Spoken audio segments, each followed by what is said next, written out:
With your back against the wall, lift yourself up with your arms and walk your feet in towards the wall, right underneath you.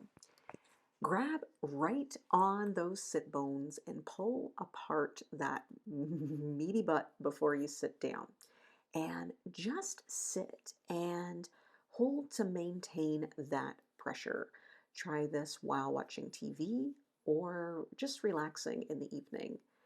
Deep stretches like this are best done gently and over longer periods of time. You can hold this one for up to 2 minutes.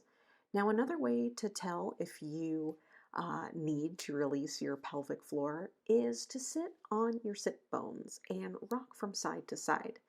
Now, does it feel like there's some extra tissue covering on one side over the other?